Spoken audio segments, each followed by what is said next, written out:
Olá, bom dia, boa tarde, boa noite, meus amigos concurseiros do IBGE. Eu sou a professora Joana Fernandes. Estou aqui para mais uma aula de ética, né, voltada aí para processo seletivo para os cargos aí de recenseador e agente censitário para o censo 2021, ok? Gente, essa não é a nossa primeira aula, a gente já tem uma playlist aqui no YouTube com várias aulas de ética. Se você ainda não assistiu, vai aparecer um cardzinho aqui em cima para você clicar e assistir desde a primeira aula para você não perder aí nenhum conteúdo, tá? Porque a gente já trabalhou aí todo o código de ética profissional do funcionário do IBGE e nessa aula a gente vai dar continuidade aí entrando, né, nos dispositivos da Lei 8.112, tá? Então, se você não assiste desde o início, você vai ficar aí com uma lacuna muito grande de conteúdo não estudado, tá bom? Para você que já está aí com a gente, vamos então seguir para nossa aula. A gente vai entrar hoje, né, na parte aí da Lei 8.112, né, /90, uma lei que vai instituir aí o Estatuto dos Funcionários Públicos, né, da União, né, te fala que o servidor estatutário, né? Por que é estatutário? Porque ele é regido por essa lei, né? No caso, o servidor federal, tá? Que atua em órgãos da administração federal, tá bom? Então, essa lei aí vai estar presente, tá? Alguns dispositivos dela poderão ser pedidos na sua prova. A gente vai mostrar para vocês lá no edital como essa lei veio sendo pedida. Deixando claro uma coisa, gente, essa lei ela é imensa, tá? A 8.112 ela é uma lei gigantesca, com assim, centenas de dispositivos. Não vamos trabalhar toda a lei, porque não vai ser a lei na íntegra que vai ser pedido no seu concurso, tá? No seu processo seletivo. Alguns pedacinhos, tá? Que a banca separou e incluiu dentro do conteúdo de ética.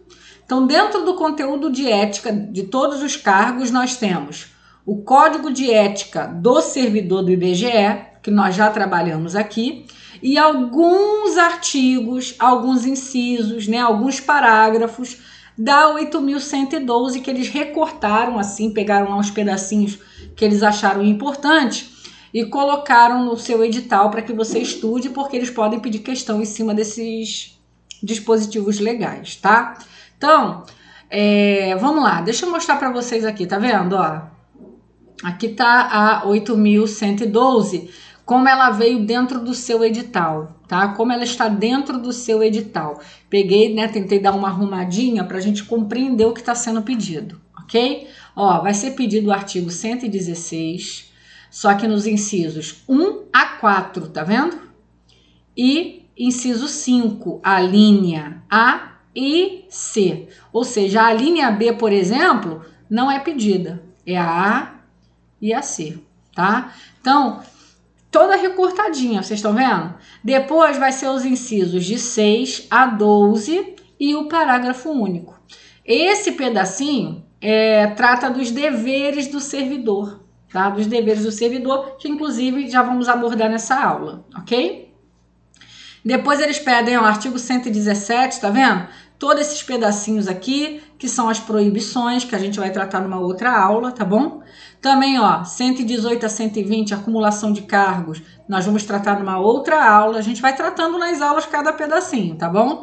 Depois, ó, artigo 121 a 126, responsabilidade do servidor, que nós também vamos trabalhar nas próximas aulas.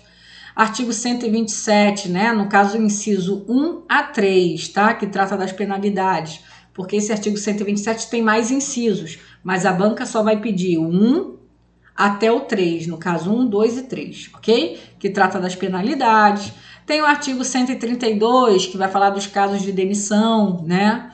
Tem o artigo 136 a 141, que vai falar da demissão e a aplicação de penalidades, quem pode punir o servidor, como é feita essa punição, tá bom? Artigo 142, que fala da ação disciplinar em si, de como, né, vai ser procedida essa ação disciplinar. Então, gente, vocês vão ver esses tópicos aí, nós vamos abordando nas próximas aulas. Quero que você já abra sua mente porque de repente a gente vai estar trabalhando um artigo, depois a gente vai pular para outro. Então não é, professora, a senhora esqueceu tais artigos. Não, tá? É porque nós vamos só tocar aqui, só mostrar o que a banca claramente especificou que vai pedir no seu edital. O que a banca não especificou que será pedido no seu edital, nós vamos passar por cima, tá? Para você não estudar ou não ficar perdendo tempo com conteúdo que não vai ser pedido na sua prova, tá bom? Então algumas aulas que você vai ter agora para a gente fechar a ética, totalmente direcionada em cima do que a banca pediu no seu edital, ok? Então vamos começar a aula. Gente, por favor, né? Não posso deixar, né, de pedir que você deixe o seu like, se inscreva no nosso canal. E para você não perder nenhuma das aulas de ética, de conhecimentos técnicos, português, matemática, entra no nosso grupo do Telegram. O link está aqui na descrição do vídeo, ok? Então vamos lá, vamos falar então dos deveres do servidor público, né? Que é... Deixa eu até pegar aqui a canetinha, né, para a gente já ir marcando. Eu vou botar aqui até realçado, né? Que é essa parte aqui que nós vamos iniciar o estudo hoje, ok? Nós vamos iniciar hoje o estudo dessa parte, do artigo 116 aí, os pedacinhos aí que foram selecionados pela banca, ok? Vamos lá. Deveres do servidor público. E no caso, né, você... Quando estiver atuando, né, como um recenseador, agente censitário, você vai estar na qualidade de servidor público. Mesmo que você não seja estatutário, né, mas alguns dispositivos, né, do estatuto, alguns dispositivos, principalmente voltados à questão da ética, da conduta, se aplicam também a você durante o período que você estiver ligado ao IBGE, tá? Mesmo que de maneira temporária, ok? São deveres do servidor. Vamos lá, vamos ver quais seriam esses deveres. Vamos lá. Exercer com zelo e dedicação as atribuições do cargo. Gente, isso é bem óbvio, né? Aquilo que for óbvio a gente vai passando, tá bom? E o que for um pouquinho mais complexo a gente vai pegando. Ser leal às instituições a que servir, tá? Ser leal, gente, não fazer nada que venha denegrir a instituição, tá? Que venha manchar a instituição. Agir de maneira leal. Professora, mas se eu ver alguma coisa errada e eu falar, eu tô sendo desleal? Depende da maneira como você proceder. Se você for de acordo com a lei, fazer tudo que a lei te permite fazer nesse sentido, você está agindo com lealdade. Mas se você fizer de uma maneira assim, né, de trazer escândalo e de fazer de uma maneira a denegrir, né, a manchar o órgão, sem nenhuma intenção real de trazer algum tipo de correção para aquilo, né, isso é um ato de deslealdade, tá? Vamos lá.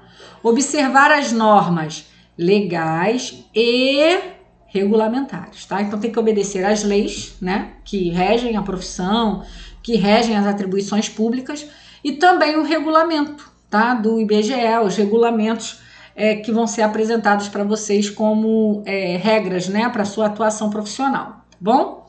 Cumprir as ordens superiores, gente, preste atenção nisso aqui. Cumprir as ordens superiores, você tem que obedecer aos seus superiores, legal, isso aí tranquilo, né? Mas olha isso aqui, ó. Exceto, ou seja, com exceção, tá? Quando manifestamente ilegais. Então, se o seu superior te der uma ordem, você tem obrigação de cumprir. Só que se a ordem que ele te der vai ferir a lei, né, uma coisa ilegal, ele te der a ordem, por exemplo, de esconder uma documentação, de negar a alguém uma certidão, coisas que a lei dá à pessoa essa prerrogativa, esse direito, né? Então, se ele, por exemplo, você recenseador sabe que é ilegal, você não pode quebrar o sigilo das informações que são prestadas a você. Você não pode quebrar esse sigilo, né? Esse sigilo, essas informações você e o IBGE, mas não pode, né, compartilhar. Aí o seu superior vem e te dá uma ordem de você mostrar o seu questionário para uma outra pessoa que não está ligada ao IBGE, uma coisa ilegal. Tá? Então, nesse caso, você não cumpre a ordem, você só cumpre as ordens que estiverem dentro da lei, dentro da legalidade, que não vai ferir a lei, tá bom? Olha só uma questãozinha aqui para a gente poder treinar, olha, questãozinha adaptada, tá? Do CESP em 2018, aplicada. O servidor deverá observar apenas as normas legais, cumprindo sua função com zelo e dedicação. Gente, somente as normas legais, né? Nós vimos que não, olha, normas legais e, né, regulamentares. Então, não é apenas as normas legais, tá? Também as normas legais. Portanto, essa assertiva aqui tá errada, tá? Tá errado. Ele tem que observar as normas legais e regulamentares, ok? Fala, meus amigos concurseiros! Deixa eu dar uma paradinha rápida para te dar um recado. Se você quer turbinar os seus estudos e praticar mais questões como essa, deixa eu te apresentar os nossos materiais. Pessoal, nós preparamos para vocês 101 questões comentadas de português por apenas R$12, 50 questões comentadas de matemática também por apenas R$12, 88 questões comentadas de conhecimentos técnicos por R$15 e 68 questões comentadas de ética no serviço público por apenas R$12. E professor, como eu faço para comprar esses materiais? Vamos lá, vou te explicar. Aqui está o nosso site, tá? expressoconcurso.com.br. Vai abrir nessa página inicial. Aí você vai clicar onde? Em concursos. Tá vendo aqui, ó, o mouse aqui em cima? Ó, clique em concursos e você vai ser direcionado para outra página. Logo em seguida você clica em quê? Concurso IBGE Recenseador. Clicou. Olha o que abriu para você, ó. Aí aqui você vai poder assistir todas as nossas aulas, igual você está assistindo no YouTube. E tem os nossos materiais em PDF. Você pode estar comprando os materiais no modo individual e comprando o combo. No modo individual, se você somar os materiais, vai dar exatamente R$51. Comprando o combo de uma vez só, você vai pagar R$40, vai economizar R$11, tá? É só apertar no botão comprar e você vai ser direcionado para o PagSeguro. Aqui, ó, vendido por Jorge Paulo de Freitas Fernandes. Aí você vai botar o seu e-mail, seus dados. Você pode estar comprando no cartão de crédito e o material será enviado no mesmo dia para você, para o seu e-mail, ou no boleto. No boleto você tem que aguardar compensar o pagamento, tá? Ele compensa no próximo dia útil. Agora deixa eu te apresentar um pedacinho do nosso material. Veja bem, conhecimentos técnicos. Ele é feito em duas partes, tá? A primeira parte é com comentário, a segunda parte sem comentário. Como é que funciona? Deixa eu mostrar para vocês. Tá vendo aqui, ó, exercício 1, vem a questão e logo em seguida, em vermelho, o comentário. Tá vendo? Tá, e o sem comentário? Sem comentário são as mesmas questões sem comentário com gabarito no final para você treinar. Deixa eu te mostrar, vamos lá. Vamos para a página 53, como diz o índice. Vamos lá, ó. Ó, questão número 1, sem comentário com gabarito no final. Tá vendo aí? Então, você vai poder treinar e turbinar os seus estudos. Deixa eu te mostrar de matemática. Olha só que delícia. Não tem como não aprender, gente. Muito simples, muito fácil, tá? E, gente, a gente também trabalha com transferência bancária, tá? Se você tiver interesse em adquirir nossos materiais dessa maneira, tá aparecendo para você aí na tela o número do nosso Zap e também tem aqui na descrição do vídeo. Entre em contato que a gente vai estar te auxiliando. E não se esqueça, estuda que a vida muda. Aquele abraço. Seguindo, vamos lá. Mais aí deveres do servidor. Olha, atender com presteza ao público em geral, prestando as informações requeridas, ressalvadas as protegidas por sigilo. Então, se vier uma questão dizendo que o servidor ele tem que prestar todas as informações requeridas sempre, tá errado, tá? Haverá casos que a informação é protegida, é sigilosa. Nesse caso, ele não deve prestar esse tipo de informação. O que for sigiloso não cabe a ele dar conhecimento ao público em geral, tá bom? Mas aquilo que não está debaixo de sigilo, que não está protegido por um sigilo, é obrigação dele prestar as informações que o público em geral vier a requerer, tá? A requerer, né? As requisições para a defesa da fazenda pública, tá? Ele deve atender com presteza toda vez que a fazenda pública... O que é a fazenda pública, professora? Né? São os órgãos que cuidam do dinheiro público, tá? Do dinheiro público. É a parte que cuida do dinheiro, da administração financeira dos órgãos públicos, tá? Então, sempre que houver necessidade, né, de defesa da fazenda pública, é dever do servidor prestar esse atendimento, né, atender com presteza esse tipo de requisição, ok? Levar a irregularidade de que tiver ciência em razão do cargo ao conhecimento da autoridade superior ou, quando houver suspeita de envolvimento desta, ao conhecimento de outra autoridade competente para apuração. Então, gente, olha só, sou servidora, né? Aí vamos supor que eu estou trabalhando lá numa repartição pública e aí, de repente, eu tomo conhecimento de que houve um desvio de verba ali, que possivelmente houve um desvio de verba, né? E ali, qual é a regra? Eu devo pegar o meu superior, por exemplo, tem um diretor lá que é responsável, tá? Pelo meu trabalho. Então, eu devo chegar para esse diretor e falar, olha, eu constatei isso aqui possivelmente pode estar havendo algum tipo de irregularidade. E aí ele vai tomar as providências. Mas vamos supor que a irregularidade seja justamente com o envolvimento dele, né? Que eu desconfie ou tenha indícios de que ele esteja envolvido naquela irregularidade. Como é que eu vou chegar, né? Para ele, né? E dizer que eu encontrei algo de errado para ele, né? Não tem como. Então, nesse caso, tá? Ao conhecimento de outra autoridade competente para apuração. Quem pode ser, professor, essa autoridade? O chefe do meu chefe, né? Ou algum órgão de fiscalização da administração pública, por exemplo, nós temos o controle interno, nós temos órgãos de controle externo, nós temos o Ministério Público, né? Então, buscar uma autoridade que tenha competência para apurar se realmente está havendo aquele tipo de irregularidade, tá bom? Mas isso é um dever do servidor, ok? Por que é dever? Porque se amanhã vier a ser descoberto um esquema de corrupção, de desvio, de qualquer tipo de irregularidade, e eles provarem que você teve ciência e não denunciou, você responde, tá? Você responde. Você se torna cúmplice. Por isso que você tem um dever de levar a conhecimento para mostrar que você não está participando, não está tomando posse, não está sendo conivente com nenhum tipo de crime na repartição em que você atua, tá bom? Zelar pela economia do material e a conservação do patrimônio público, né, gente? Vamos tratar. Pessoas acham que dinheiro público é qualquer coisa. Tem gente que é pobre, tá?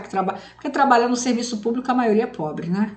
E aí acha que aquilo ali, como é pago, as pessoas têm essa mente, né? É paga pelo governo. Não é paga pelo governo, é pago por mim, é pago por você, né? Somos nós que contribuímos, já falei sobre isso aqui em aulas anteriores. Tudo isso é pago com o nosso dinheiro, né? Não é dinheiro não sai do bolso só do presidente ou do governador, do prefeito, não, sai do nosso bolso, é dinheiro público, é dinheiro nosso, que a gente paga imposto. Então tem muita gente que acha que pode esbanjar, né? Pode estragar material, acha que aquilo ali é bagunça. E, gente, pelo amor de Deus, né? A gente tem que ter essa consciência, tratar como se fosse nosso, porque né? E zelar para que a gente consiga, né? Usar o material com inteligência, com eficiência e também zelar para, por exemplo, você vai ter um DMS na tua mão, né? Isso é um patrimônio público, tem que cuidar dele. Mas se ele der tilt, o IBGE vai arrumar outro para mim. Vai, mas se for mau uso, pode ser até que você tenha que ressarcir, tá? Dependendo da questão, dependendo da situação, né? Que se configurar ali. Então, independente disso, é um patrimônio público, você tem que zelar por ele, tá bom? Guardar sigilo sobre assunto da repartição, né? Então, né? Viu o calor, acabou, né? Assunto, coisas internas, né, da administração, não te cabe ficar dando publicidade se não é tua competência fazer isso, tá? Então, guardar sigilo, tem coisas que não é para ser comentada, ok? Manter conduta compatível com a moralidade administrativa, né? Ou seja, tem que ser uma pessoa honesta, decente, né? Se fizer alguma coisa errada, mesmo que não seja na função, por exemplo, bicheiro, sei lá, coisas que são contravenções aí, que são mal vistas socialmente, não cabe a uma pessoa, né, que esteja a serviço do povo, que seja um servidor público, estar envolvido, tá? Ser assíduo e pontual ao serviço, ou seja, não faltar, né, e procurar ter horário, ter pontualidade. No caso, você que vai ser recenseador, a gente sabe que você não vai ter um horário pré-definido para trabalhar, né? Quando você estiver em campo, é você que vai definir os seus horários. Então, esse ser assíduo e pontual para você seria como assim, procurar ter uma regularidade no seu serviço, não ficar, como você pode fazer teoricamente seu trabalho em qualquer momento, não ficar deixando para depois, recensia hoje, daqui a 3, até porque você vai receber por produtividade. Então, para você não vai ser muito interessante, né, empurrar isso com a barriga, ok? Tratar com humanidade as pessoas, né, com respeito, com educação. Representar contra a ilegalidade, omissão ou abuso de poder, tá? Ilegalidade é você viu alguma coisa que está indo contra a lei, que é ilegal, tá? Então você deve representar. Ou omissão, né? Quando alguém deveria fazer algo que é da sua atribuição e não faz, tá sendo omisso no serviço, tá? Ou abuso de poder, né? A pessoa está indo além da autoridade que é conferida a ela, ok? Parágrafo único. A representação de que trata o inciso 12, esse aqui, né? Será encaminhada pela via hierárquica e apreciada pela autoridade superior, aquela contra a qual é formulada, assegurando-se ao representando ampla defesa. Então, se você viu, de repente, por exemplo, você é um recenseador, tá? E aí você descobriu que teu amigo, que também é recenseador, né, tá brincando, tá fingindo que tá recenseando. Tá fingindo. Você tá indo lá de porta em porta, mas o camarada senta, fica inventando resposta e colocando como se tivesse recenseado, e você sabe que ele não recenseou de verdade. Isso é uma ilegalidade, tá? Então aqui, de acordo com 8.112, você deve representar. Ele está agindo de maneira ilegal, omissa, tá? Em relação à função dele. Então, ele tem que representar. Quem você vai representar? A quem é o chefe dele. Quem é o chefe dele? O mesmo que é o seu, né? O agente censitário supervisor. Se, no caso, ele for, de repente, de uma outra localidade, né? E não seja o mesmo agente, você vai ter que, no caso, representar ao agente censitário supervisor dele, tá? E ele vai ter direito a se defender, ele vai ter todo o direito de se defender, de contestar, né, a sua representação. E aí cabe aí ao superior apurar a verdade e, se for o caso, encaminhar a situação para, né, para as providências cabíveis, tá bom? Tranquilo? Então a gente para aqui nos deveres, tá? Na próxima aula a gente vai falar das proibições, ou seja, aquilo que é proibido, aquilo que é vedado aos servidores públicos de acordo com a Lei 8.112, tá bom? Um beijo, fica com Deus, estuda que a vida muda.